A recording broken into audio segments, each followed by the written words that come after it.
I don't enter one chance, I swear, I go with the go so. Herdsmen, they kill us every day, for them busy, they campaign again.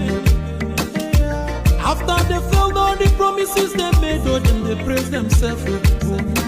Why the masses were supposed to give them the praises we they are they run to? Who be that? I blame it on the religious leaders. I blame it on the traditional rulers. People were supposed to fight for the people, they don't compromise. Shame on the rebellious brothers. People will cry with us during answers. Today them don't join those oppressors, they eat jealous. Something done the smell of. Very soon now we go perceive them. We have up where this government they cause my time bomb. It go soon explode. Revolution they come more. It they very close and they feel more. When the power of the people we triumph, the power of the people in power. They no even care, they no even send. Say the people they die of hunger. Hungry dog is an angry dog.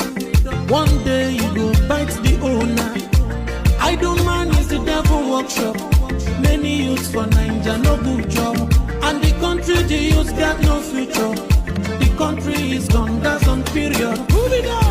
I blame it on the judiciary leaders. I blame it on the electoral officials. People were supposed to save the nation, but they collected bribe. Shame on the armed forces. People were supposed to protect the masses. One of them they shoot us anytime they hear our voice.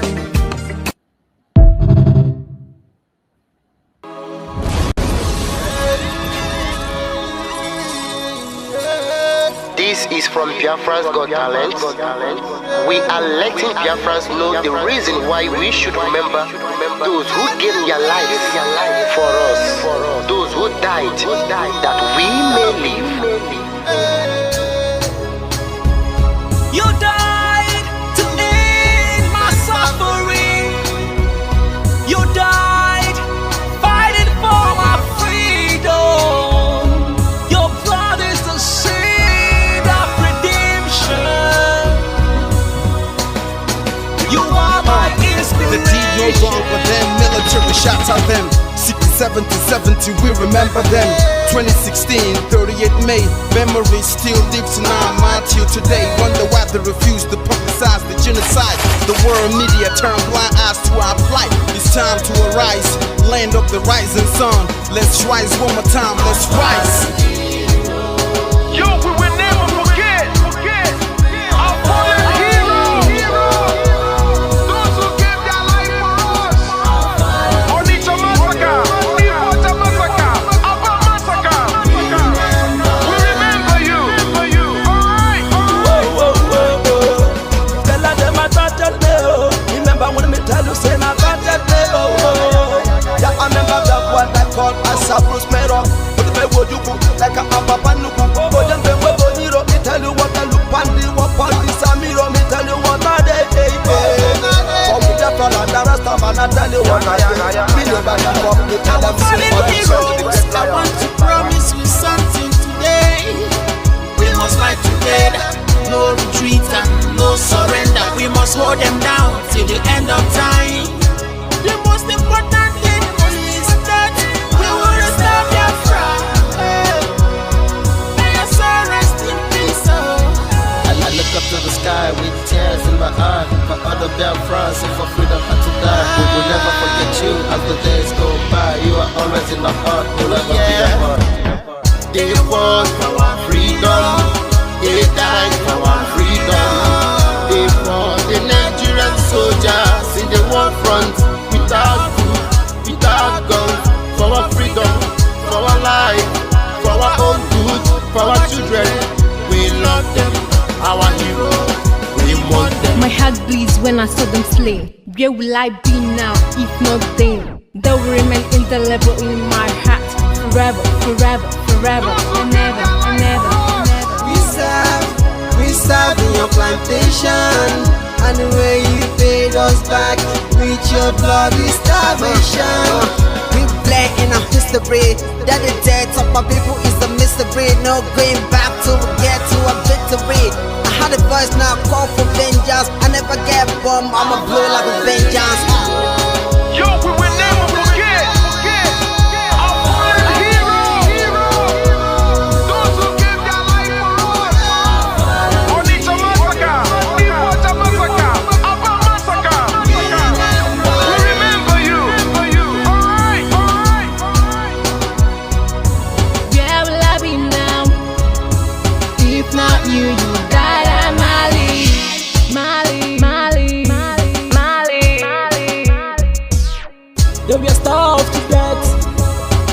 because of our freedom, and they pay the debt for our freedom. Raise the flag high for those that died in the genocide, fighting for you and I.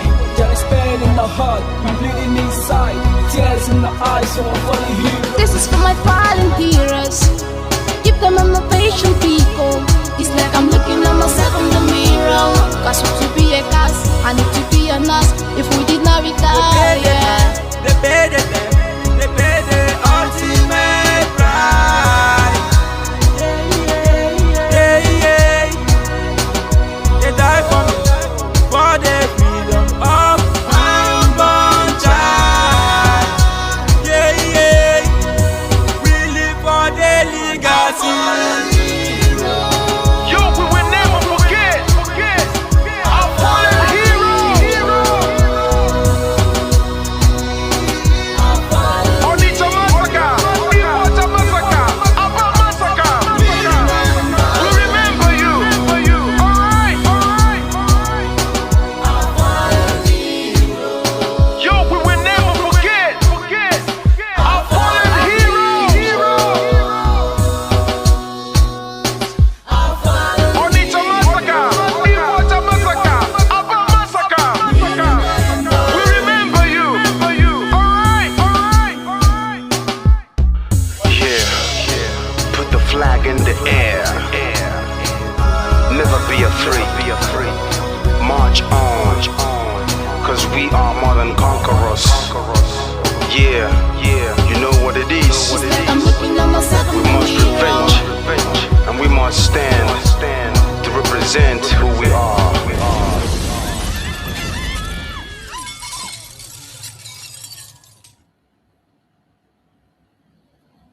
I want you people to understand that the liberation of Biafra has entered the highest stage in the history of Biafra.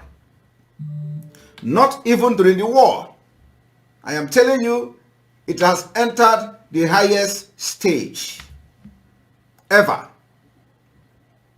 And we are going to do everything humanly possible in this life to restore Biafra. Everything humanly possible will be done.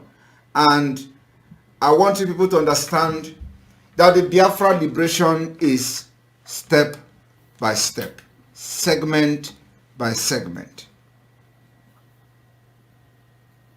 plan by plan, executions by execution. We'll be executing those plans according to the template till the last one.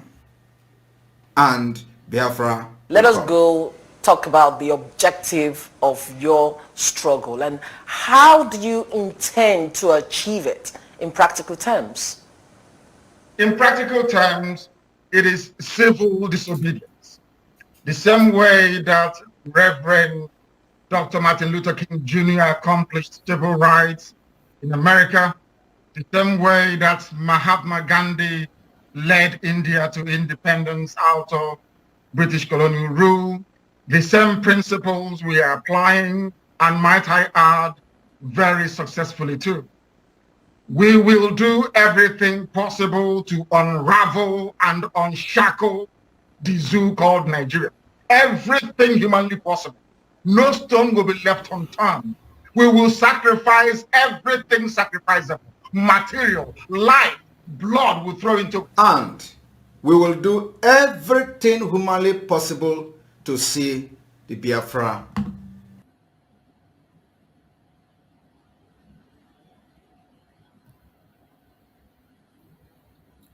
Welcome.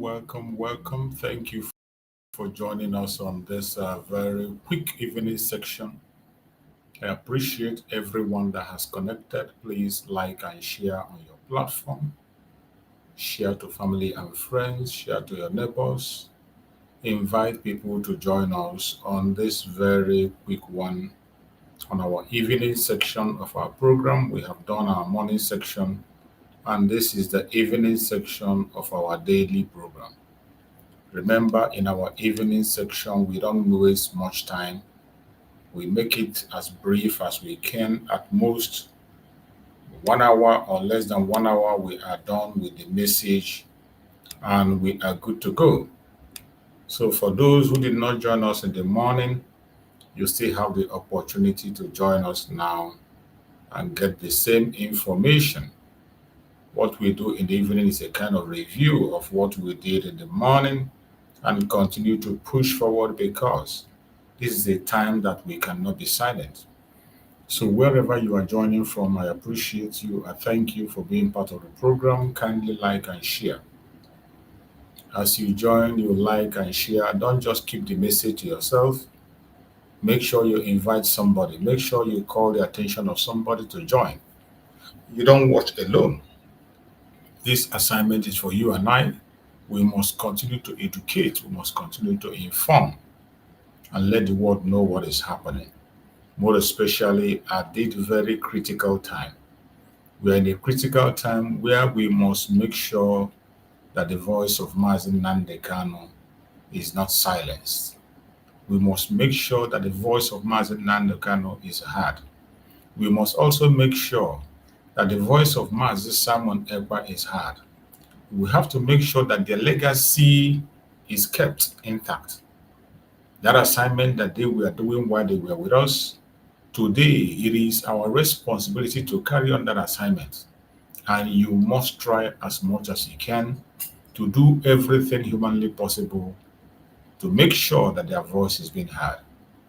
It is a very critical time, more especially as we look forward to the 20th of November. 20th of November. In few days' time, 20th of November, Mazi Nnamdi Kanu is going to appear again in court and Nigeria will be in judgment. Nigeria will be judged and we are going to watch how Nigeria will be judged. It is not a judgment against Mazi Nnamdi Kanu, it's a judgment against Nigeria judicial system. It is a judgment against the disgraced country, as Donald Trump called them. This is a country that we know how disgraced it is. Every single thing that Donald Trump used to describe Nigeria is what it is. He called it a shithole. Today, it is more than a shithole. Disgraced country. Today, you are seeing the disgrace every blessed day. Disgrace coming from the presidency, disgrace coming from the judiciary, disgrace coming from the legislature, disgrace coming from the executive. It is disgrace all around. Even from their military is a disgrace. Bad news, disgraceful news coming from all ramifications. After so many years of the Chibok students kidnapped, it has happened again. It has happened again. A country that continues to play with the life of its own citizens, more especially children, more especially school children. That is why the world have to pay attention and be concerned. A country that cannot protect the vulnerable people. A country that cannot protect its vulnerable population. You can see that the children are the most affected in the Zoological Republic. And that calls for concern. If you are human on this planet Earth today, you are not concerned about that situation. I don't know what you're going to be concerned about. Wherever you are watching us from, it is time for us to add our voice, speak in a tone, speak in a language that the Nigerian government will understand. Donald Trump, this is the time to take action. There is no point waiting. There is no point deliberating. The genocide is expanding every single day. I welcome every one of you that have joined us on this program this evening. And I want to remind everyone that is watching, or those that are going to watch later on, I want to remind you that in this platform, we don't come here to instigate violence. We do not come here to preach hate. We don't come here to attack any individual or persons. We don't come here to attack any race or religion. What we do in this very platform is to speak the truth and nothing but the truth, to present issues the way they are without being politically correct. And in our platform, you can join us and air your opinion.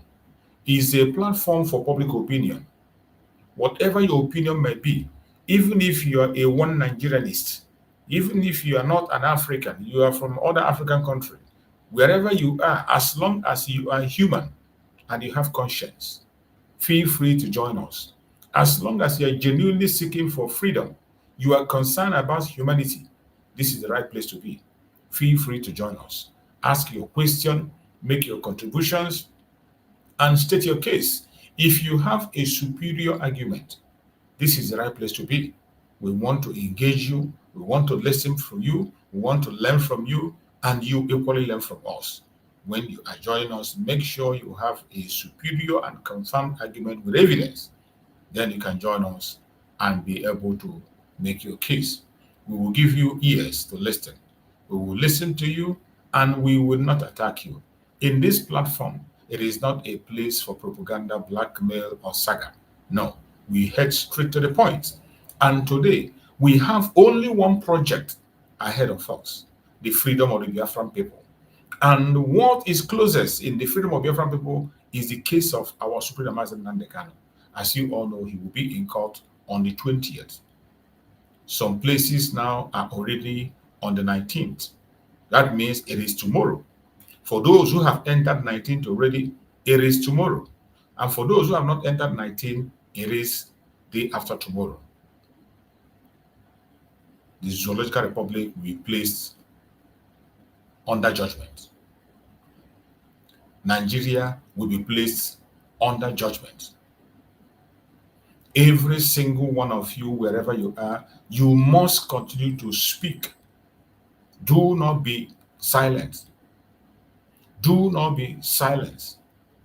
Do not be silent. Everyone should continue to add their voice. You can see that the terrorists are intensifying in the attack. Don't be silent.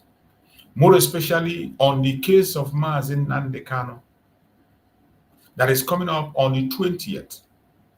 We know that the politicians in Biafra land are colluding with the federal government. The politicians are colluding with the federal government of Nigeria. It is only we, the ordinary people, that are having Mazi Nnamdi Kanu at heart, and we are ready to fight and die for him. That is why we must continue to speak in our various platforms. Don't think that nobody's hearing you. Continue to speak, continue to share information.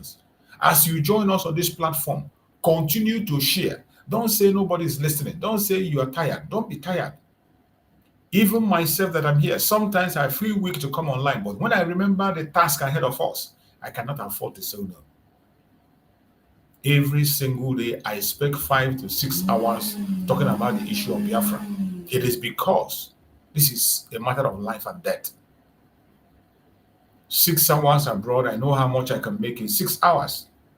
But I devote that time and commit that time to Biafra struggle, to make sure that our voice is being heard, and I will continue to do so. I also appreciate everyone that is making their effort in one way or the other. So many people who are joining me on different programs, coming all the time in the morning and afternoon, and they are sharing this program, making sure that information are going forward. I appreciate every one of you. In this platform, I can see Sunday Gabriel. Thank you for joining, Sunday Gabriel. I appreciate you. I thank you for being part of the program. Keep it up and continue to do whatever you know you can do to support the struggle. And I can see my beloved sister, Mazi Akere. Mazi is always here morning and evening. She's always in my program. I appreciate her so much. These are commitments we are making for our own freedom. It is a commitment. There is nothing that you do that is too small. Every single one of us is important. You that is sharing this program, you're important. You that is listening there, you are important. You that is liking the program, you're important. Every one of us is important. There are some who are blessed financially, who are supporting the struggle financially. There are some who are broadcasting and speaking. There are some who are in the front line, fighting for you and I, day and night on the ground. There are people who are fighting, putting their life on the line. There are people who are engaging in diplomatic moves, talks everywhere. This is division of labor. Anyone you know you can do, please do not hesitate to do that. Don't get tired. Not now.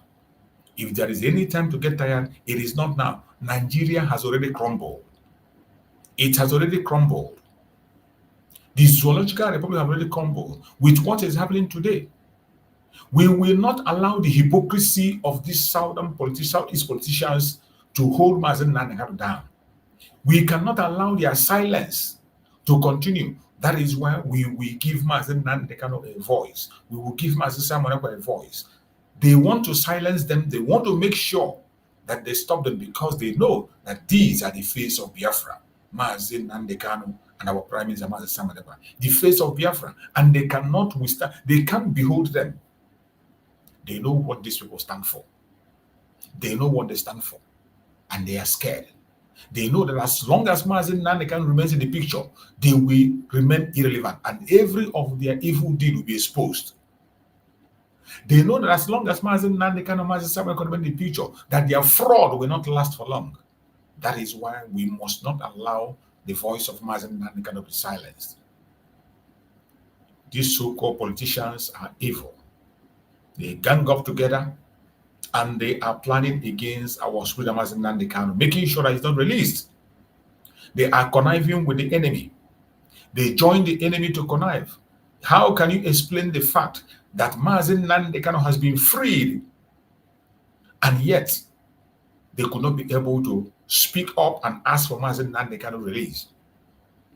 Mazi Nnamdi Kanu have won his case in 5 courts. 5 courts. 2 international courts and 3 local courts. And yet they refuse to let Mazi Nnamdi Kanu go. And we have people who call themselves lawmakers. We have politicians. We have governors. And yes, they do nothing.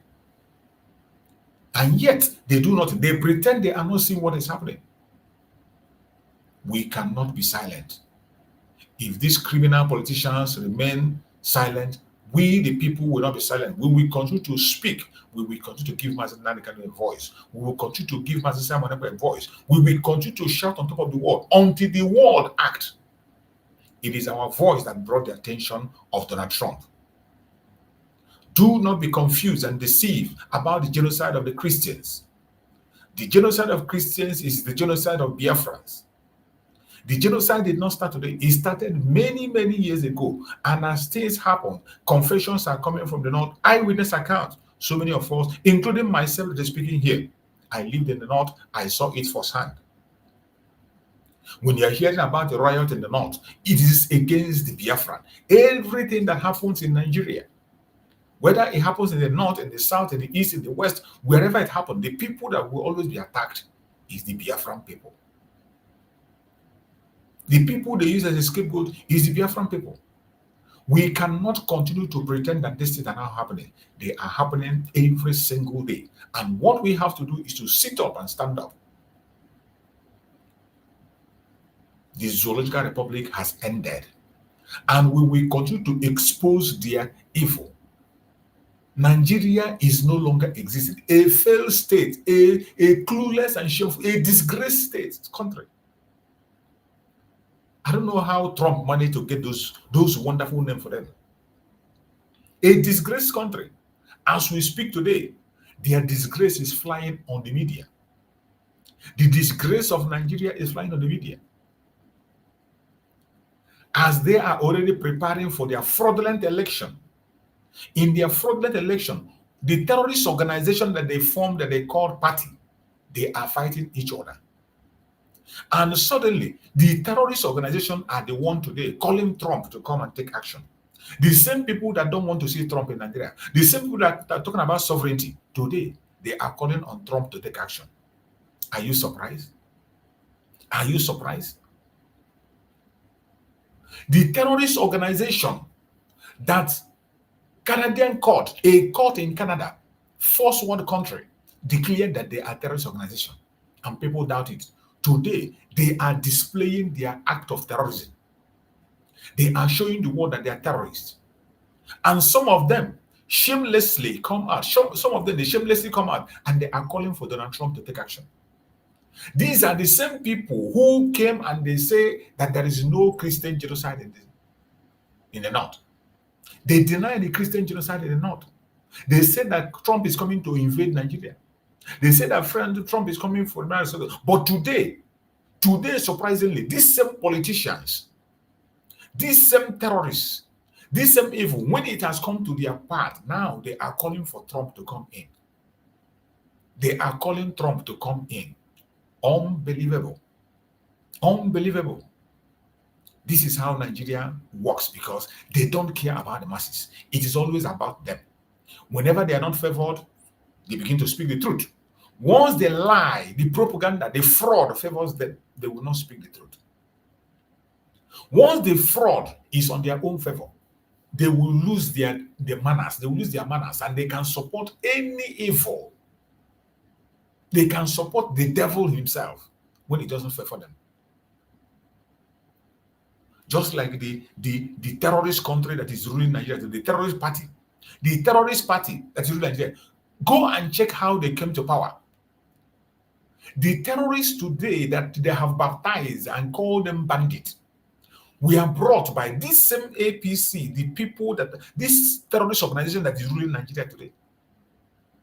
They went by themselves to bring terrorists to help them to take over power.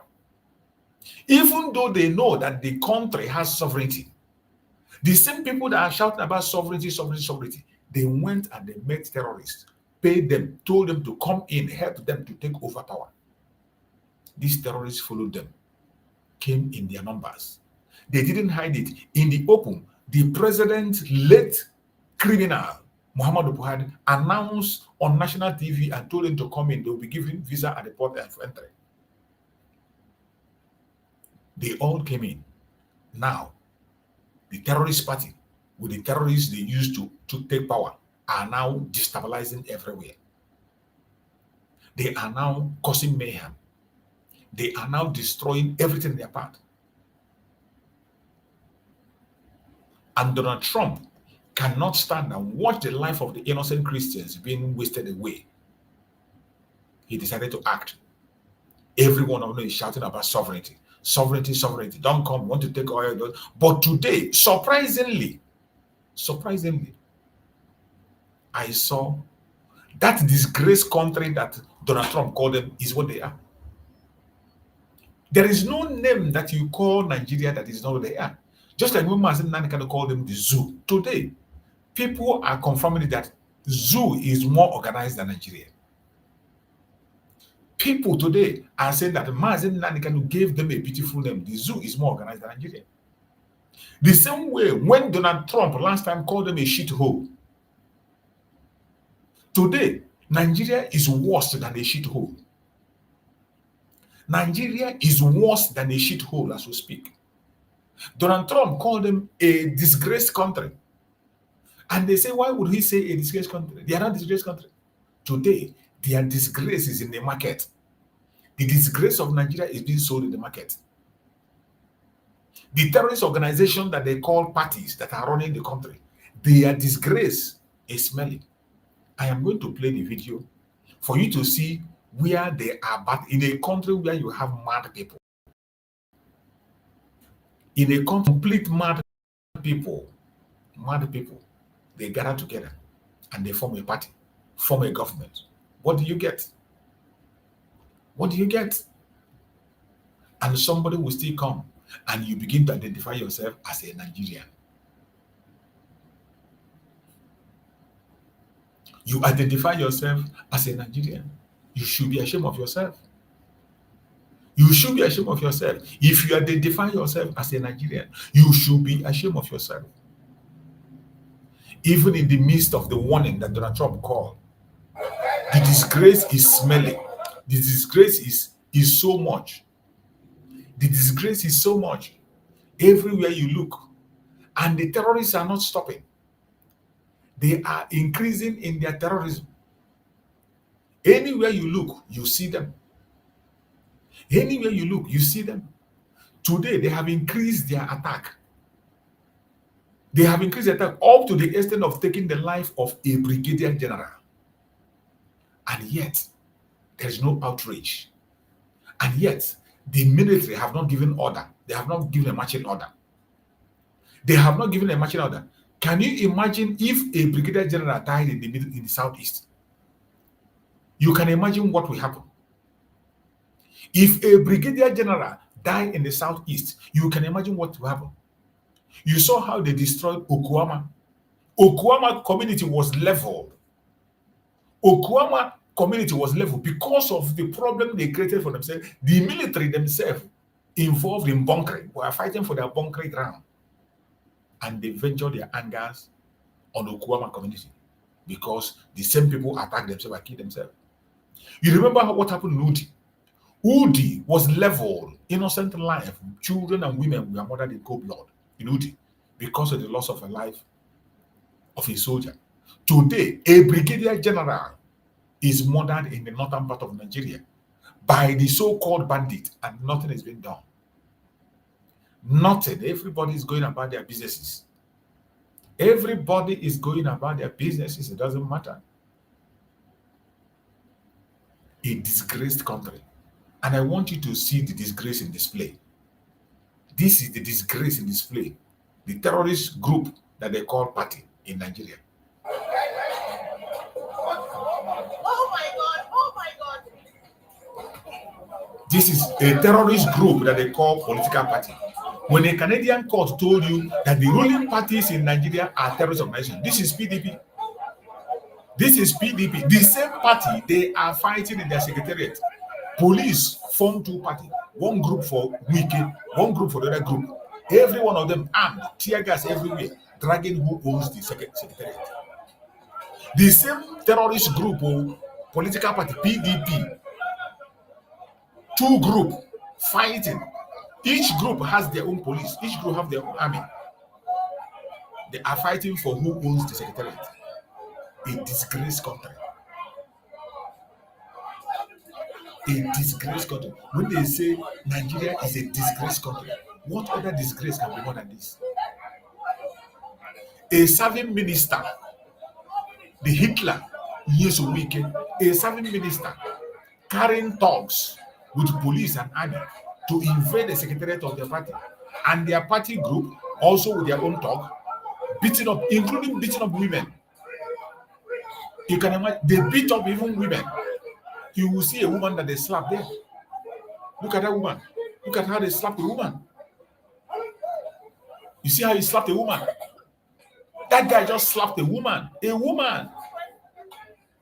They beat up women, beat up men. Even there was a man that is handicapped. A handicapped man there was beaten. You will see a handicapped man. Look at him. They push the handicapped man on the ground. Look at him. Look at him. Look at him. A handicapped man. A handicapped man was pushed on the ground. Disgraced country. Disgraced country. Donald Trump called you a disgraced country, and you say he doesn't know what he's saying. You are worse than a disgraced country. Worse than a disgraced country. They beat up a woman, beat up a handicapped man, pouring tear gas everywhere, all in the dragging of who owns who. And some of you will be hoping that you're going to conduct an election to elect. The war has started. Oh, we are still in 2025. Oh, we are still in 2025. They have already started war against 2027. This thing you are seeing is what is going to produce another idiot in 2027. This is what will produce another idiot in 2027. And some people are having hope. Oh, Nigeria will be better. Some people will still come out and call themselves Nigerians. Shame on you. Disgraced country. Disgraced country. And every day you see the disgrace. It shows more. How can you get a good leader from this environment? How can you get a good leadership from this kind of environment? Chaotic environment. An environment of fraud. Environment of mad people, environment of thugs. Wike, FCT minister, using thug against his own party member. We two party. He is a member of PDP, he is a member of APC. Untouchable, and you can't do anything. He will go to APC, he will work on PDP everywhere, destabilizing all the parties, and nobody can do anything.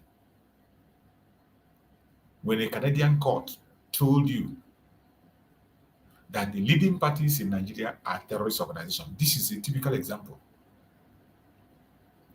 But what is shocking me is that These same terrorists that say they don't want Trump, they have begun to call for Donald Trump. The same people they say they don't want Donald Trump, they are now crying and they are calling Donald Trump to come fast. That it is not only Christian genocide. It is not only Christian genocide. That democracy is do they even have democracy before? They don't have democracy. But to show you how wicked they are, they know there is Christian genocide. Even the Bauchi state governor is there. Bauchi state governor who denies who was the one in front line to invite terrorists in Nigeria. Who has been campaigning to bring terrorists into Nigeria. He's there. And he's there when this man is calling Donald Trump to come. I want you to watch this. You can imagine.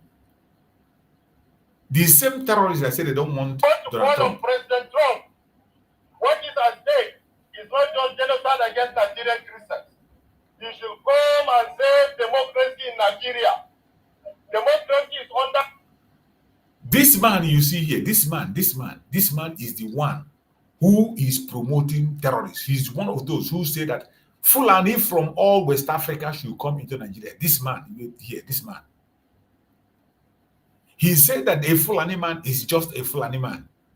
A Fulani man is not a Nigerian man. He is a Fulani man anywhere you see them.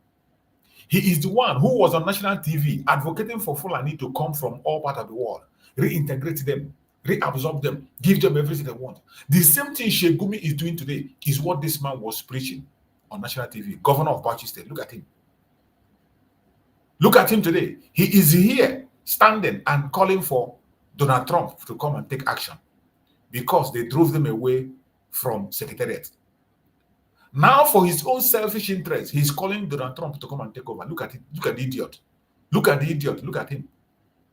Look at the idiot. This idiot, this one that the arrow is in his face, this man, this one is the idiot. Today, they are calling Donald Trump. The same people, the Fulani terrorists that say they don't want Donald Trump, that Trump want to invade their country, that they have sovereignty. Even though this idiot have broken the sovereignty, went and brought Fulani from all West Africa today. Look at him. Look at him. Look at the idiot. Now they are calling Donald Trump. Who say to go? You see? I want to call on President Trump. What is at stake is not just genocide against Nigerian Christians. You should come and save democracy in Nigeria. Democracy is under threat. I'm calling on all other developed nations, all advanced democracies, come and save Nigeria, come and save democracy. Because I cannot understand how a certain minister of the Federal Republic of Nigeria will be leading thugs, armed thugs, and then with the active connivance of the police to come and create mayhem here. I have said it, we are willing to lay down our lives to protect our office, to protect our democracy, to protect our mandate. So Nigeria, you are watching what is happening. International community, you are seeing the threat that Nigerian democracy is. Come and save us. Come and save us. Did you hear the disgraced country? The disgraced country. When Trump say Nigeria is a disgraced country, you think it's a lie. You see them, they are calling for Trump. The same people that say that Trump will come and invade them, they are now calling for Trump. You see how they roll. You see how this Janjaweed roll. They have the audacity to come and call Donald Trump. Calling Donald Trump to come and save them. Which democracy? Has Nigeria had democracy before? And now, from this, what he said, he's admitting that there is genocide. He told Donald Trump it is not only genocide of the Christian, he should come and save democracy. So he accepts that it's genocide of Christian, including this idiot, this Fulani man at his back. This Fulani, there are people who are preaching. Donald Trump don't come to Nigeria. He want to invade us. Donald Trump want to invade you.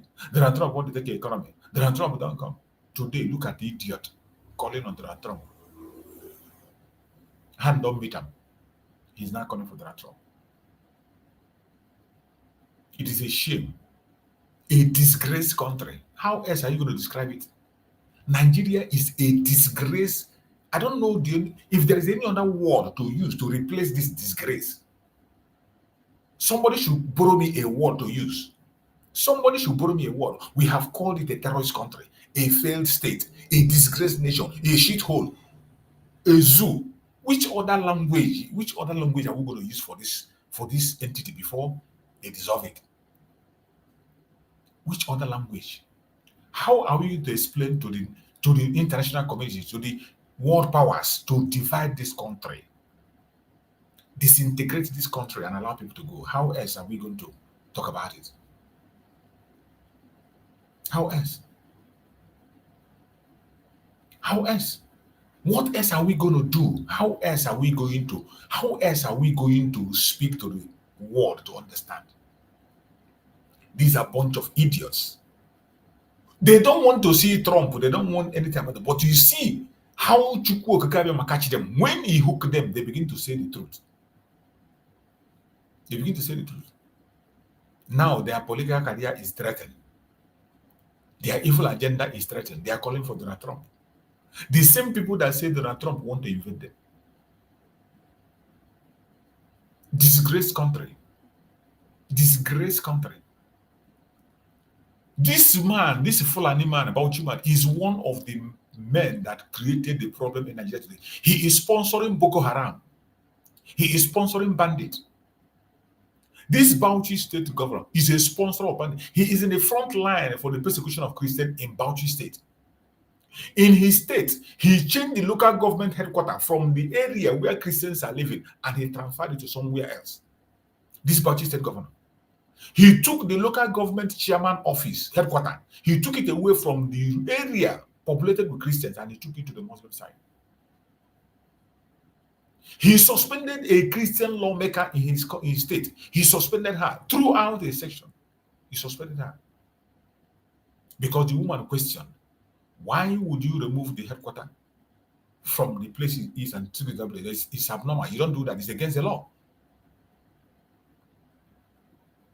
Look at them opening their mouth and they think they mean well. You think they mean well. These are a bunch of monsters. They don't mean well.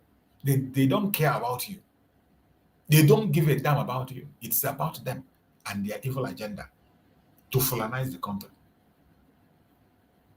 To Fulanize the country. What they are trying now is to prepare another terrorist organization so that they can be able to counter the terrorist organization they have already. So if you don't want the terrorist APC to lead, then the terrorist PDP, anywhere you go, you will see a Fulani man. Is either the leader or the second in command. Any party you go in Nigeria, a Fulani man must be the leader or the second in command. Any party. It doesn't matter who formed the party.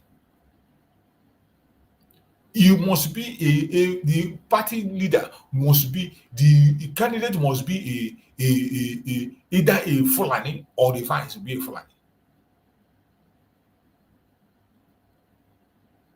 They come and they continue to deceive themselves. Donald Trump called you a disgraced country. You say you're not disgraced. Now you see your disgrace. Your shame is outside there. And on the 20th of this month, 20th, next tomorrow or tomorrow, by tomorrow, it is going to be a different ball game. 20th is a different ball game. That is the day their disgrace will open completely. The final burial and disgrace of Nigeria is on 20th. I don't care what their judgment may be. Whatever judgment they give, it is for our own good. Thank you, my brother Onyeka Chris. It is a cemetery. A cemetery. Thank you. Complete cemetery. You are right, Onyeka. I think that is the cemetery. Because Nigeria is going for the final burial. Cemetery. That is the right name for them. 20th of this month is going to be the final burial. 20th. It doesn't matter what the judgment is, whether good or bad. It will mark the final burial of Nigeria executive, Nigeria judiciary, Nigeria legislature, and everything about Nigeria buried. It will also mark the end of these criminal politicians in Biafra land. All these criminal politicians that are masquerading themselves as governors, masquerading themselves as ministers, parading themselves as lawmakers. 28th is going to mark their burial. They cannot run away from the disgrace that is coming on the 20th. It doesn't matter how they try to dodge it. Nigeria is gone, and it is gone for good. Nobody is going to save it. Nobody is going to save it. Anybody trying to save it, you are wasting your time. Try to save it, you are wasting your garden time. Nobody can save that terrorist country. A country where terrorists will come in the open and begin to address press. A terrorist with loaded arm will come and address the press. I want you to watch this. Only in Nigeria you can see this. You can't see it anywhere. Only in Nigeria.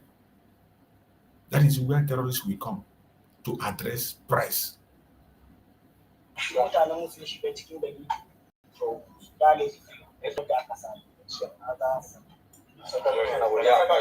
You can imagine the person you are looking at in a military uniform, well loaded and well armed.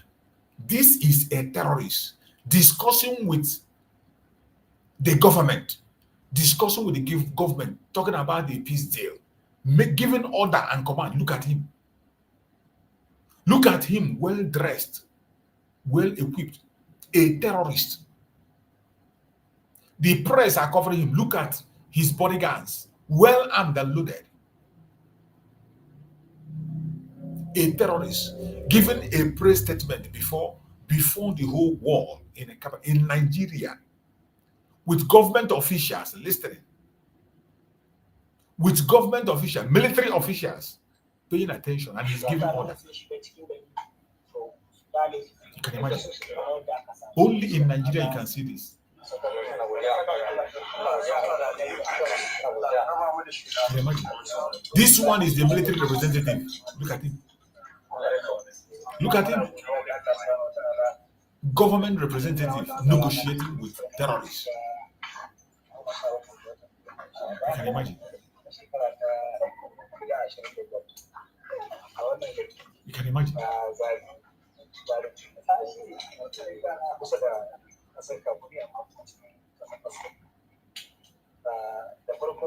You can imagine.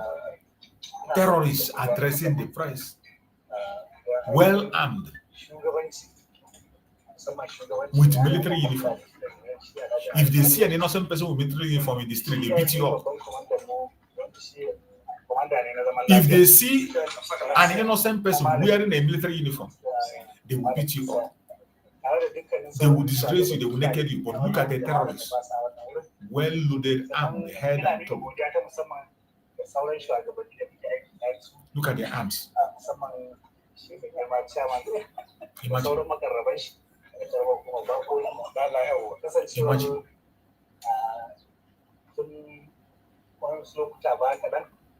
You can imagine.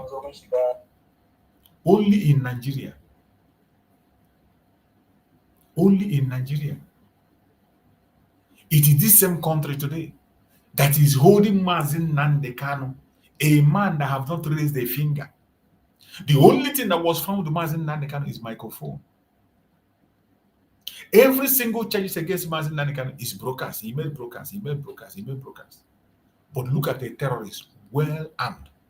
This man have murdered a lot of people. He have taken so many lives. And he still challenged the government and say he's ready to take more life if they don't obey what he said. He is not ready to lay down his arms. He is given the condition. It is him that is given the condition that the government must accept. Only in Nigeria. A terrorist. Look at a terrorist. So why will the US waste their time and come to discuss Nigeria or give them intel? What kind of information are you going to give to Nigeria about terrorists? They say Nigeria should come and share intel with them. What kind of intel is any country going to share with Nigeria they don't have? The only intel you want to share with Nigerian army is to inform them to tell the terrorists to escape. You are only creating room for the escape of the terrorists. If terrorists can come boldly like this, discuss with government, well, do you see the automatic machine gun at the back? Do you see the automatic? Look at the bullet. Look at him. They don't lack bullets. They don't lack bullets. They can waste as many as possible to show you how equipped and how armed they are. Their boldness, the audacity is smelly. This is happening in a country that is talking about sovereignty. These are the idiots. When Donald Trump speaks, they talk about sovereignty. In your sovereign country, a terrorist is taking charge of territories and forcing you to come and stand. Humiliate you, humble you to come and beg him, and he give you condition on what to do and what not to do. Disgraced country. What other disgrace can be more than this? This cannot happen in Niger Republic. This cannot happen in Benin Republic. This cannot happen in Ghana. This cannot happen in any other West African country except Nigeria. Terrorists boldly face to face with the military, discussing, coming well armed and loaded, giving condition to the government. And yet they will tell you, oh, it doesn't matter. Shame on all of you. Shame on all of you that are still hoping that Nigeria will give you something. Now let's go to their news. Let us go into their news and see what they have in their wasted news. Let us see what we can find in their disgrace news. Because everything about Nigeria is disgrace. Not only that, look at this one is the wife. This one, look at the wife of the man. The school proprietor that was murdered. This is the wife of the school proprietor that was murdered, where they kidnapped school children. She's telling the story of what transpired. They killed her husband.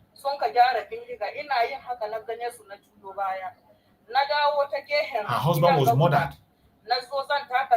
The terrorists murdered her husband and they kidnapped the school children. See? The woman is telling her story.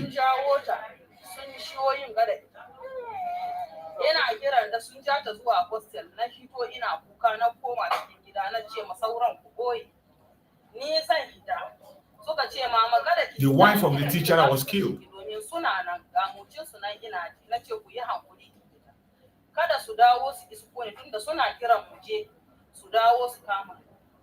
Ko da dun na duka gida sun zagaye shi da window da ko ina duk sun zagaye duk inda ka duba su suke ta motsi da bindigogin su sun ka kashe shi.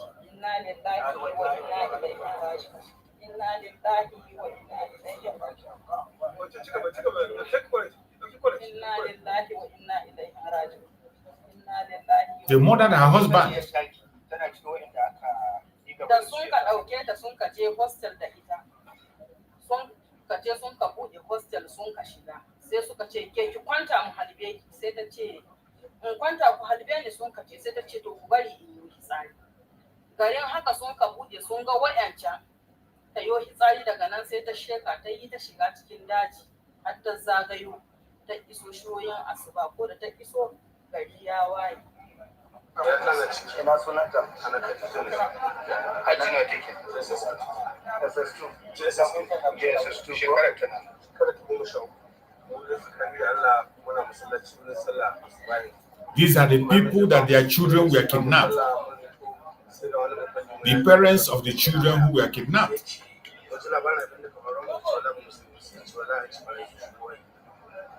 Another Chibok gets kidnapped. Disgraced country.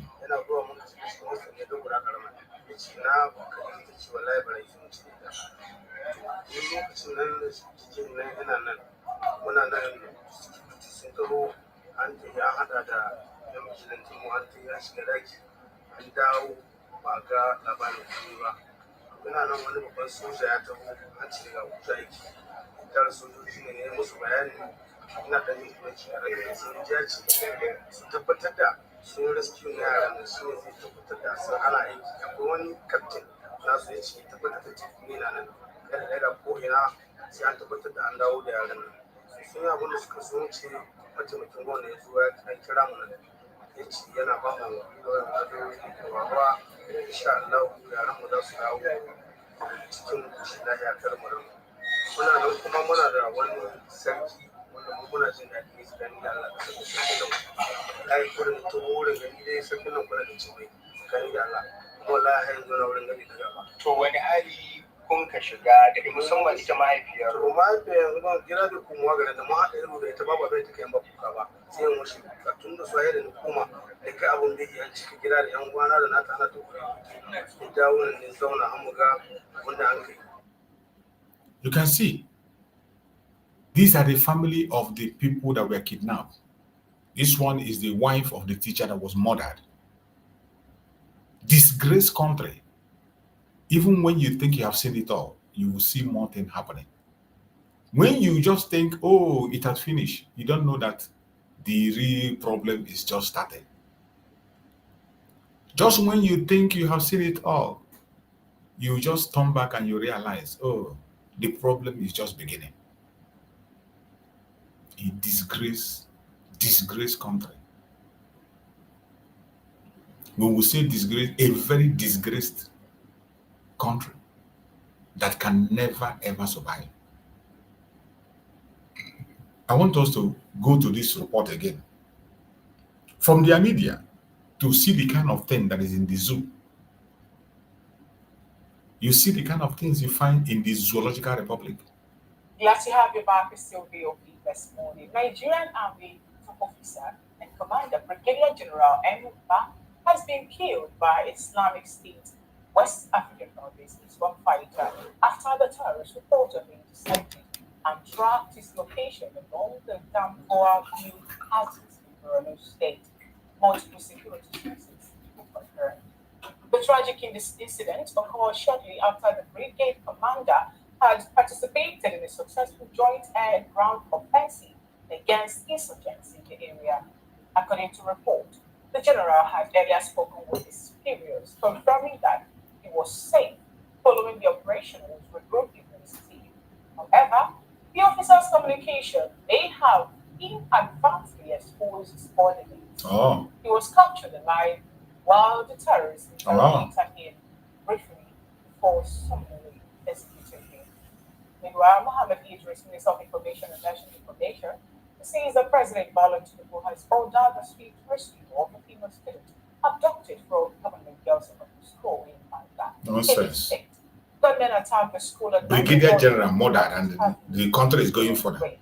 Matthew Kotokashi, police spokesperson in Kenya, said that Hassan Makubu, the school's vice principal, lost his life during the attack, while Ali Shehu, the security guard, sustained gunshot injuries to his right hand.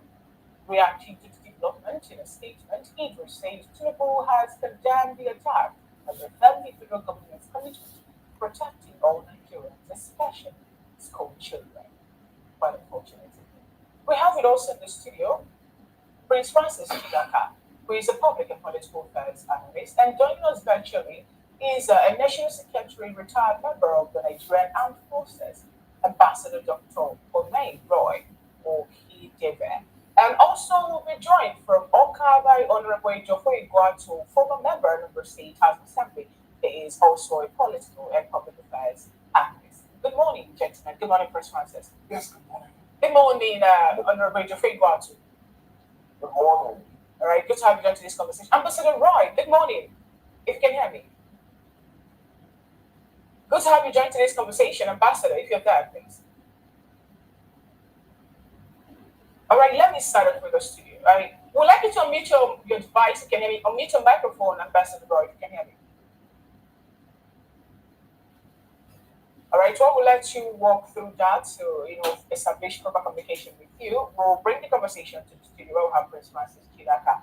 Prince Francis, what do you make of this? There was a statement made by the president after 25 girls were kidnapped, from Kebbi State, that the security operatives should move swiftly to make sure that those school girls were rescued. Let's take it back to what happened some years ago, where girls were kidnapped, in school, secondary school, for that matter. We have the likes of Leah Shoibu and all the Kapuchi girls and the other one that played out. And up until today, we're yet, even last 2 months or thereabouts, parents of those school girls come up to still talk about how some of their girls have not been reunited or granted freedom. Please, what do you make of this? This is a kidnapping of girls from school. And the fact that the present administration have told the world that they are already working hard to end it. They are doing nothing. In Nigeria, especially working when hard Trump indeed. About coming in to help out. Working hard indeed. Our face is a shame, but that's the truth. Nigeria, for me, is gradually becoming a face because all the indices of face is staring us in the face. It is already not becoming. Stop talking nonsense. It's a failed state already. The government also done it itself. I think the problem is that our leaders don't understand the fact that the people have given up their sovereignty to them. And when you give up your sovereignty to your leaders, you want them to take care of you, provide security, provide good health, provide good roads. But this is not happening in this country. And so each time these things happen, like the Chibok, Dapchi girls, you just hear the president, give you beautiful speech, or asking the military to do this, asking the security to do that. But if you follow the details of what transpired, the police account of what transpired, the army account of what transpired, you'll find out that it sounds very, very childish. Because the police said, "Oh, we engaged them," and they were trying to flee. They jumped the fence, or they jumped the walls, and they went away with these girls. And I keep asking, when it happened, when the Chibok girls were kidnapped, there were about 100 or something of them, and when they moved, in trains, when they moved in buses, when they moved on the back of cows or the back of camels. So how do they move these girls that nobody gets to find them? And where is this bush that they moved them into? So it doesn't really add up. It simply shows you that that there's something fundamentally wrong with our security architecture. When you say something is fundamentally wrong with our security architecture, let's take it to what happened or what played out took the life of Brigadier General M. We're told that he was safe. And then he made a phone call to tell his superior. He made a phone call, they exposed him now. Pantami was your former Minister of Communication, you forgot. The rest was history. Let's take back to what Bolaji Akinyemi said when we seek the military aid, talking about the United States of America's aid, joining Nigerian security now to help to rescue the Chibok girls. He told Nigerians, he made it known to Nigerians that the United States of America team accepts to use a certain gas to pass out the military, the militants, and take out the Chibok girls. But to their greatest surprise, when it was time for them to have the raid, they noticed that the terrorists that were trying to bombard were all wearing masks to prevent them from the gas that they are going to use to take them out. What does this speak on how complicit and how porous our military space happens to be with the reintegration or readmission of repentant Boko Haram members or terrorist members into the military? What you have playing out, especially with our security architecture and especially with information gathering and dissemination, is that there are people who are sympathetic to this Boko Haram bandits, terrorists, call them what you want to call them. There are people who are sympathetic to them. And it is these people who are sympathetic to them that passes information to them. I mean, there's some funny explanation going on social media. Oh, that it's because of social media that General was captured. And I laugh. And I said, first and foremost, when the news got broken that General had got missing, they said no. They said we have a government that has a way of trying to deny everything.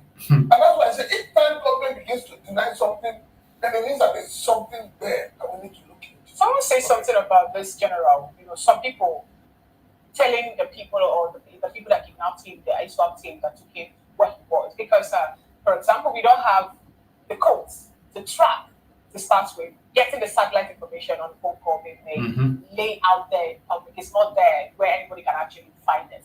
Now, and we also know that some of these men, the terrorists, most times they make pictures and videos close to mountains and they send the the information without them being tracked too. So how possible is it that they were able to, launch a coordinate to crack the position of this brigadier general, brigadier commander? Pantami was your minister for communication. Are you seeing anything more like the snitch telling them where this man is, and for him to you see, you're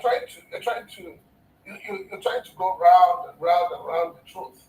The truth of the matter is that there's serious flaw in the Nigerian security act. And I say this, you see these people, these bandits, they come on TikTok. They do giveaway. And nobody gets to understand. God. But between you and I, and the four of us here, go to TikTok tomorrow and say something that the government finds offensive. In less than 1 hour, you'll be picked up. Okay. All right. Before we go to the better, let me stay with you. The issue of insecurity is more than troubling. And our president has been marching on that. Make sure you rescue these girls. More like a soundbite that we hear all the time. Why? Do you understand why it's been difficult for the APC government? I say the APC government because it happened under Buhari. We had the United Arab Emirates, which was 411 names of terrorists of sponsors. Buhari put that list inside the cup. I never did anything. Malami was the attorney general there. Now Malami wants to become president of this. But he wants to be governor. Okay, sorry, he wants to be governor. He wants to be governor. Sorry, he wants to be governor of Kebbi State.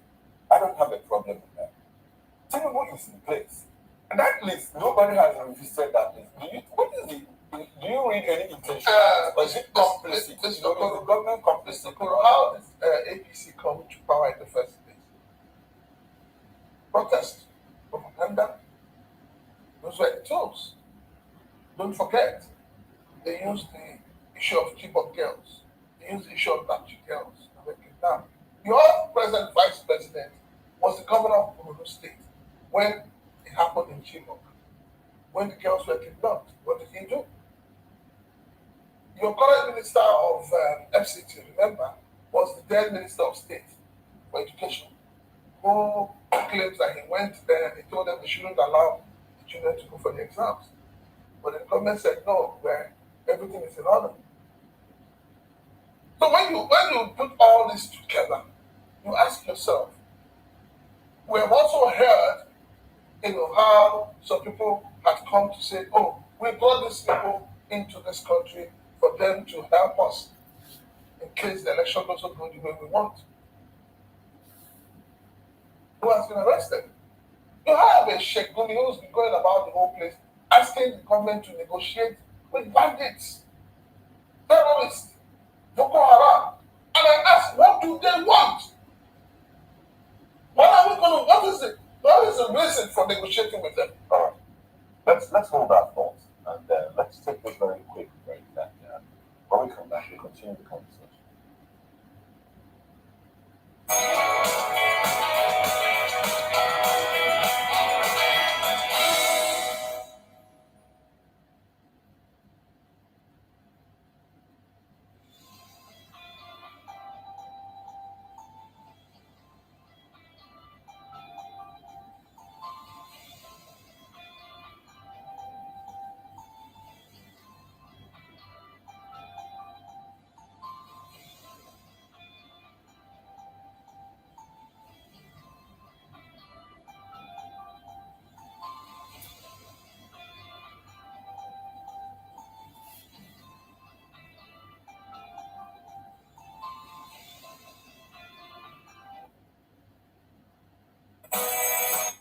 And to me, I may not be right, but to me, it doesn't look real.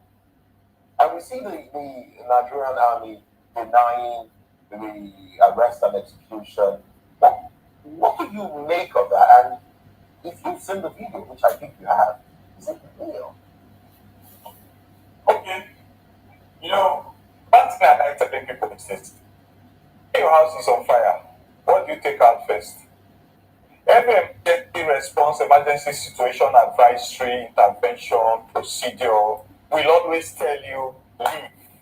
Leave your phones, leave your bag, leave whatever, don't touch anything, just dash out. Okay, if you are one of the weddings in the building, try to scale up people. Now, I also ask people, when you think your level of presence in the security in the country is protected, what happens when your neglect makes such negative incidences begin to point you out as a victim? We have young soldiers that have been kidnapped, killed in open videos, beheaded in open videos.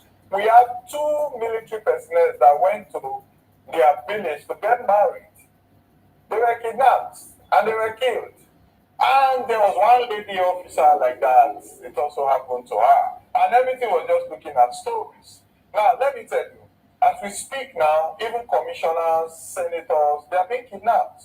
So, when a colonel at colonel level who has a redneck is coming in the barracks, you need to change your direction. Because with that redneck, you have the right to pronounce anybody dead. You have the right to declare open fire as a colonel. I'm not even sure I can come into a place where there's a general. I'm not sure. I'm special forces trained. We just formed the elite special forces veteran community in Abuja yesterday, and we did an ESCO meeting where they made me the Deputy Secretary General, Parachutis Association. You know, those are elite forces. Where you see a general standing, you don't enter that place. And the perimeter control system around the general, beyond his armed orderly, is massive. When a country begins to see itself being abused in the eyes of its estimable places, that is an awakening. If it is not woken up, then it's dead. Okay, so you believe the video. The video that came out needs to go through the military processes, the DMI needs to look at it, the military spokespersons need to come out with a statement. So every other things now, we believe that social media are popular. Now, talking about social media, does it make sense that the general lost track in trying to escape, was disconnected from his team, and was using WhatsApp to communicate?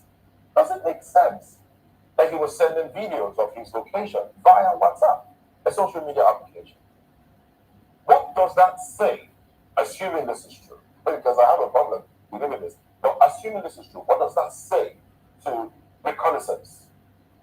No, I would like to put it like this, because it would be like we are looking at the flame, we are not looking at the embers that boost the flame. What does that say about the Tucano that there was so much hype about? What does that say about military equipment that we have seen corruption cases popping up about serving personnel and government civilian procurement procedures representatives? How do these things amount to the budget for military and the physical accessibility of those military gadgets, equipment, platforms that military personnel are supposed to deploy when they are in dilemma or they need to create an attack? Now, if a general don't have devices on him that he could geolocate to wherever he is, if a general is moving without him doing video on WhatsApp, can't we permutate from the DMI office or system to know where the general is, especially when it's on active combat? We don't need to be mentioning devices here. I know where my son is right now in Texas. My daughter in New York knows where I am right now as I sit here. So if we don't know where a general is, then he needs to use a public system. Then that also tells you about where the country is in preparation. Disgraced country. We know the problem. It's very strong.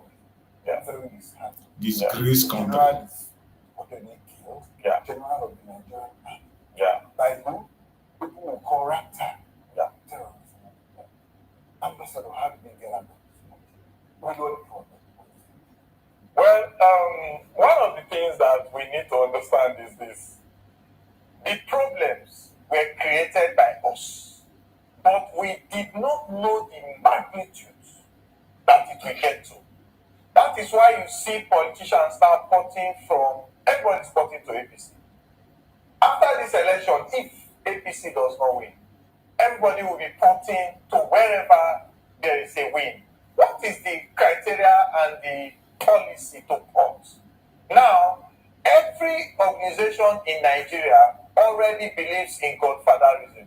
Every organization in Nigeria already believes in favoritism.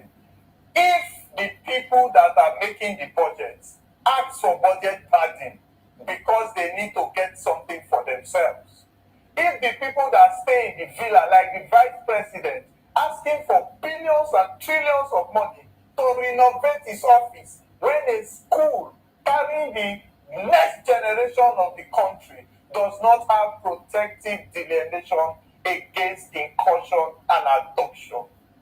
What is the solution you want to have? The first solution is for justice to prevail.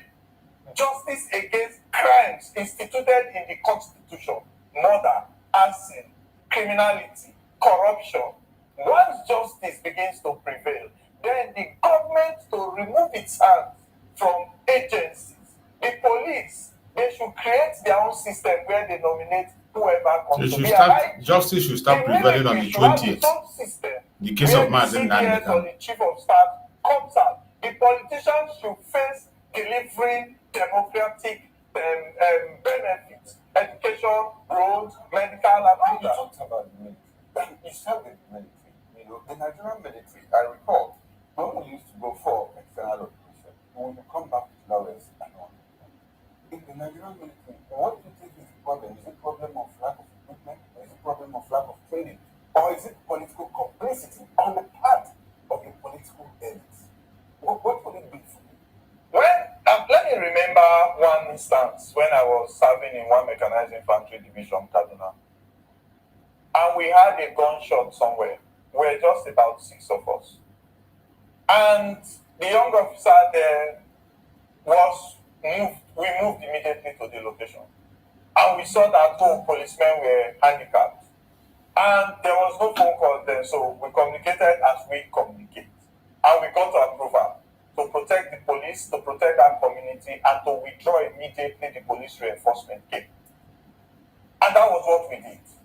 When I was in Calabar, when Bakassi issues were coming up in the amphibious training school, we had a ready team to protect our military that were already in the front line as special forces personnel.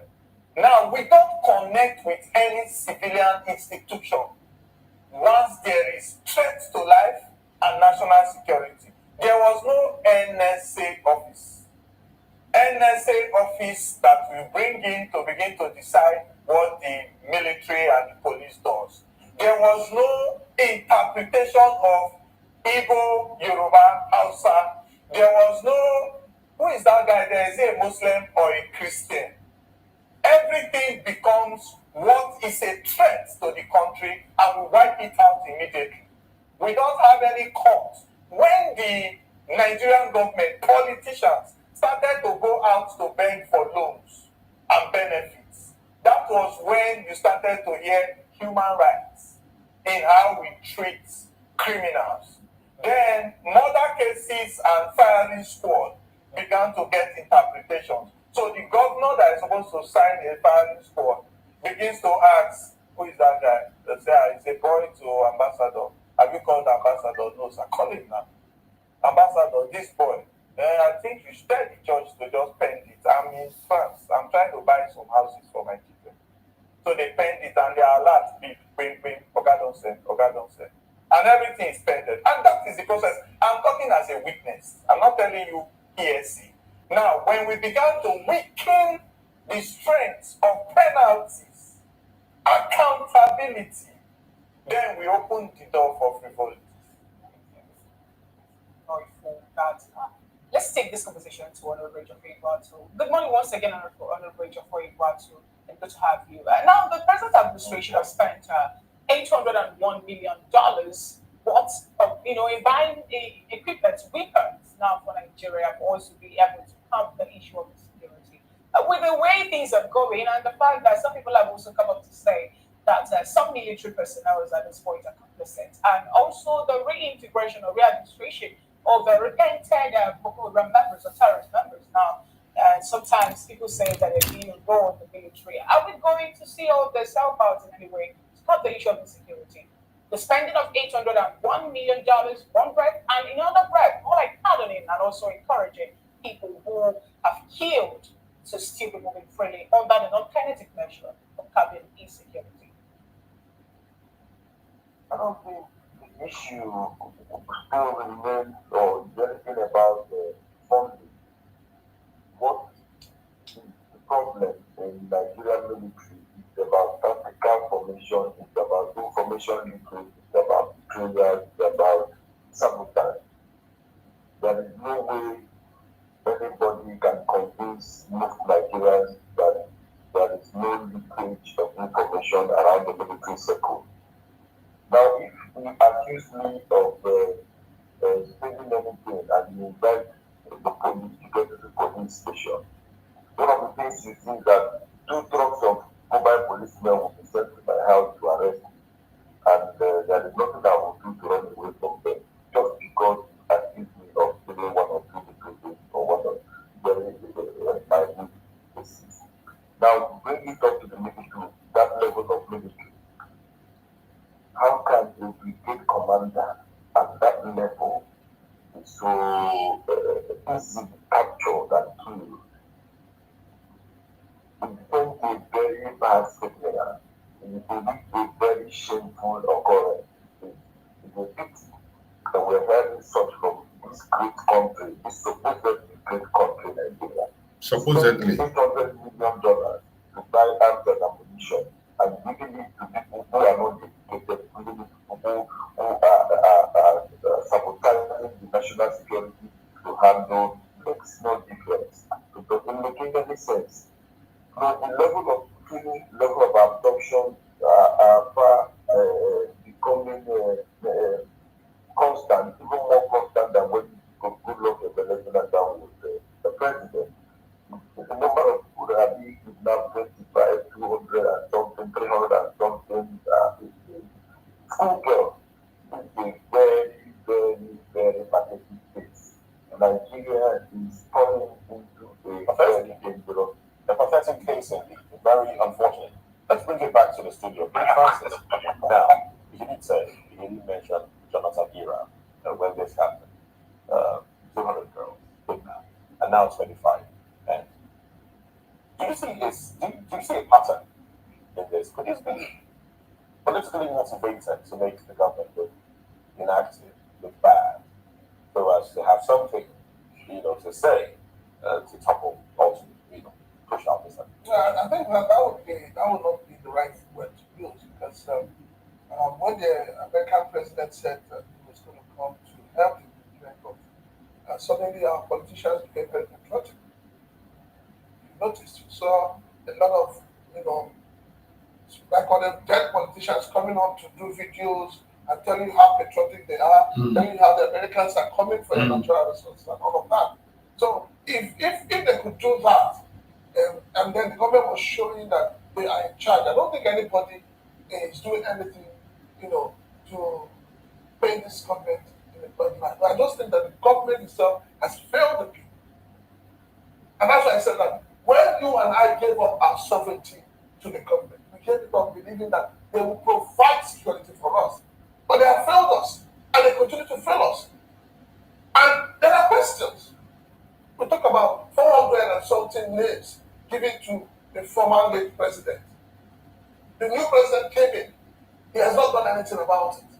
Nigerians are living in IDP camps in their own country. Nobody is saying, how do we take these people back to their ancestral homes?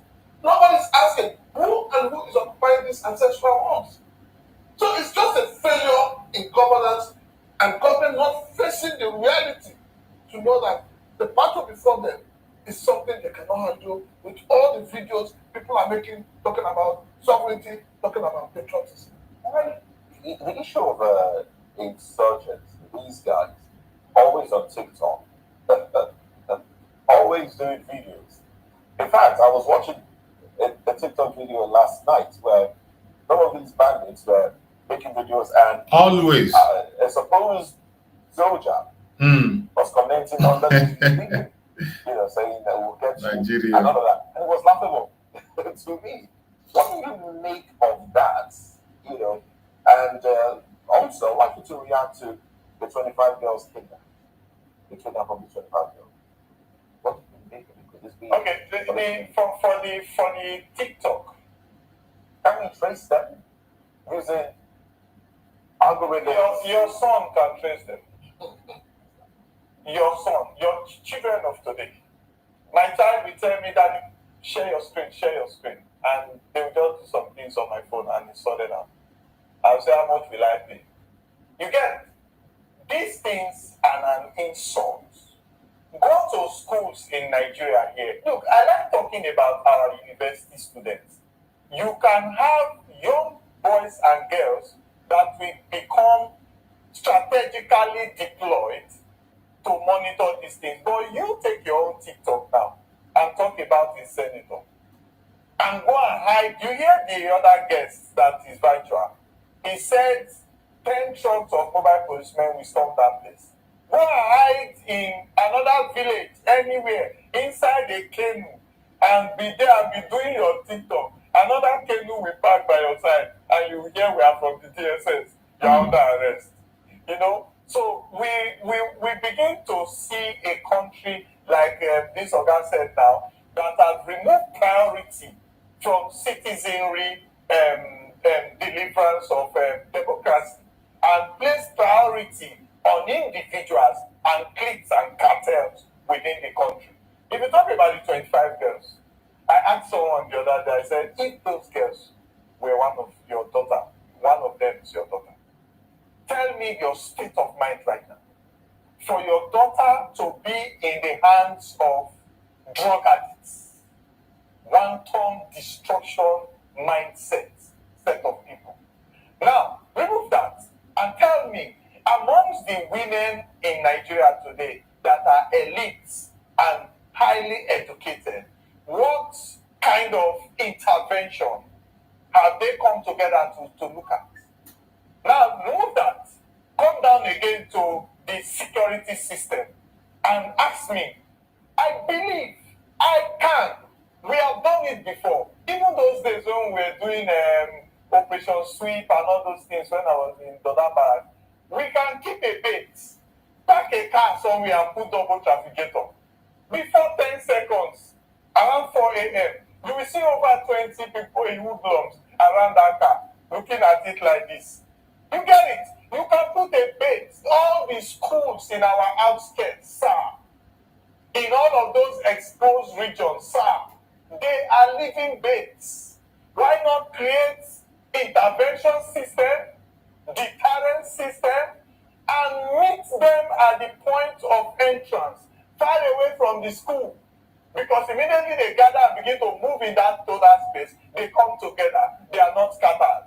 And intervene there, and you get it. And that helps you to give deterrence to other places. It shows your presence, it shows your capability. Even if we are 6 of us and they are 100, and you don't give us that threat of mind the way you do, mind the way you do, mind the way you shoot, mind it. If you tell us that this is a threat to national security asset, every educated child is a national security asset. All these politicians that you see, the wristwatches they buy from Spain, China, and all those Dubai, they have a closet in their house that is biometric control. Wristwatch. Ambassador, it's good that you are here. You play around the intelligence community, and graciously you live in the United States. And I want us to see what can we learn from the United States with your experience there and your experience back home. Especially, we have a situation where, in many cases, in most occasions, before these attacks come, the intelligence community is informed. Communities say, look, we have information that hoodlums, terrorists, gunmen are going to attack us. And the same minute it says, oh, don't worry, everything is in control. 2-3 days, 1 year, hours later, that same community is What can we learn from we? Let me start with your first question. There is no country in the world that does not have criminality. There is no country in the world that a criminal cannot see vulnerability. But do you have the audacity to exercise your criminal tendencies? If I leave my car and it's exposed to theft, do you have that audacity to take it and not be sure that you will go to jail?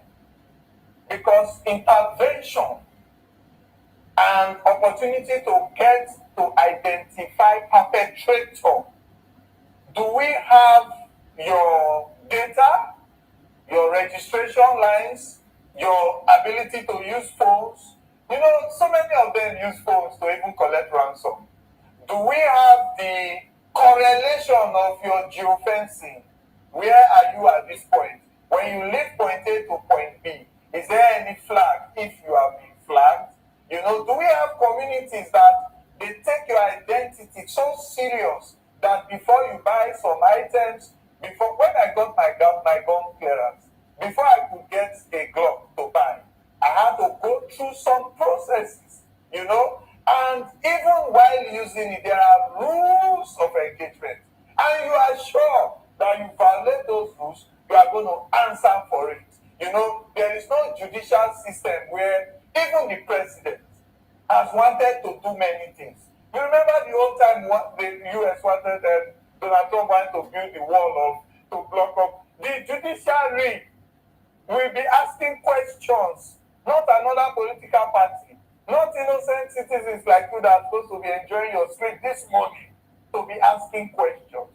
You know, but here we have the judiciary itself starting in the dilemma of discord from even the NBA elections. The chairs are being thrown at each other. So we need a society that is answerable to certain tenets that keeps you geofenced, geolocated, and the integrity of your daily activities, you are answerable to them. Not special forces, elite forces, right? The one you just yeah, that's Parachutis Association of Nigeria. Parachutis. Those guys that use parachutes or come from the plane with their weapons and intervene. That's what we need. So we have airborne services. Are you offering your services to land in some visa and you know? No, it's not a question of if we offer our services. It's the military system. If it is a waterway area, Navy guys pumping there. I'm an amphibious personnel. So military personnel to go and get the crocodile badge. Water to land attack. It's swift. Okay, but your team, are you offering your services to? We don't need to offer our service, sir. We have serving personnel that are paratroopers. It is a green light means go. There is no other question again. Everybody become a falling stone. And if you don't see an officer that is standing there hoping to be a chief of army staff, hoping that one President Tinubu will come tomorrow and say, you have served, go and rest, you have $20,000 every year. 60,000. You have a medical travel every year. Not following the army military discharge tenants. Meanwhile, other officers like you are forming groups to protest on the streets that they don't have cover.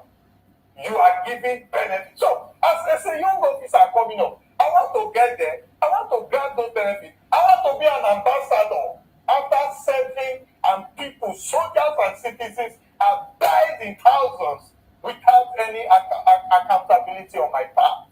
And after I become an ambassador, they said they found out there are dollars and money in one building in Ikoyi. Then I run down, I'm trying to intervene in it. And other generals are saying, and you think when the politicians call, they won't say, yes, sir. No, let's get your opinion on the fact that Donald Trump saying something about possible bombardment.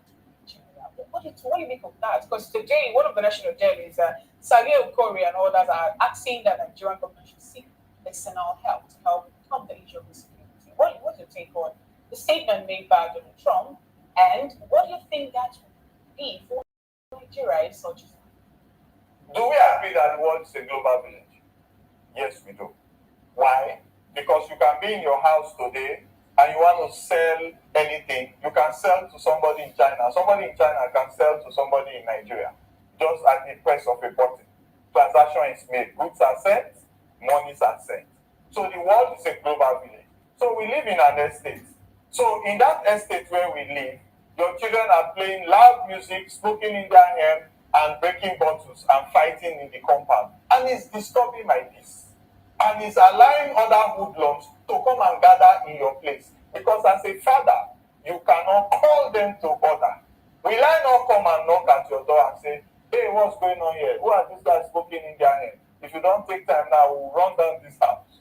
So, because we go there beggarly, because they know how much our people move out of the country against what they put in to deliver governance, it's because we have sold our pride as the giant of Africa. Why is America talking to us? Why are they not talking to AU?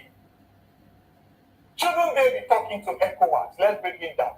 To say, take care of those African countries or else we'll come to them. All the institutions that were put in place to stand in the gap, to represent the integrity of our country. Who is our ambassador? They are all dead. You know, have you heard him speak? Well, the president will appoint Trump in the days to come. Let's hear from Honorable Ejiofor again. Honorable, Nigeria is nothing but a disgraced country. We have had enough of the disgrace. This man just opened their ass. This man that just spoke, that was why I just allowed him to be talking and talk. If not, I don't listen to all this their rubbish. Once they finish the ones that is concerned us, but this man opened a keg of can worm. A can of worm. He opened a can of worm. This was somebody who served the Nigerian army, and he's telling you how decayed the system is.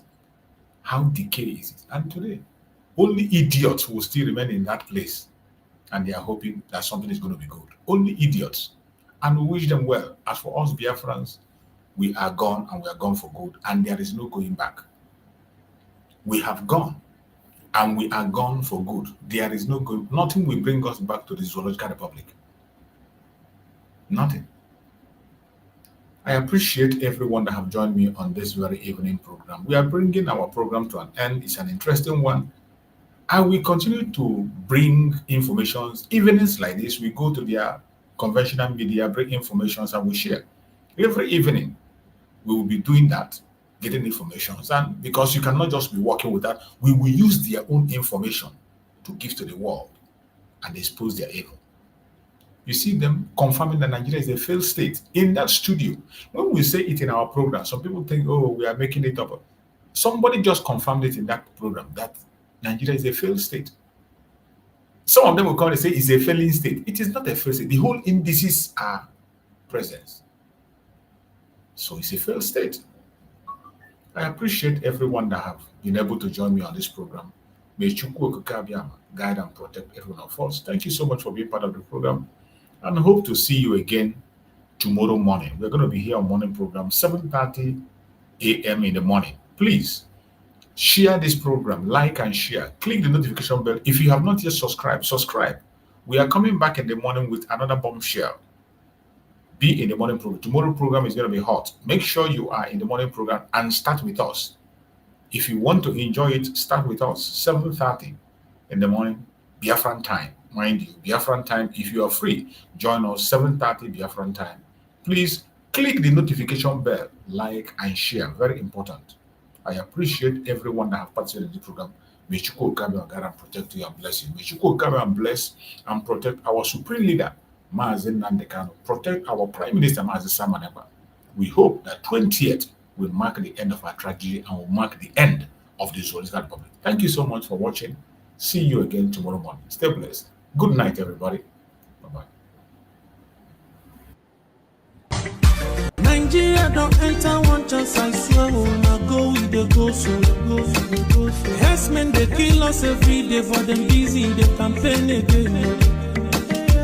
After they failed all the promises they made, oh, them they praise themselves. Why the masses were supposed to give them the praises we they are they run to? I blame it on the religious leaders. I blame it on the traditional rulers. People were supposed to fight for the people, they don't compromise. Shame on the rebellious brothers. People will cry with us during answers. Today them don't join those oppressors, they eat jealous. Something on the smell of. Very soon now we go perceive them.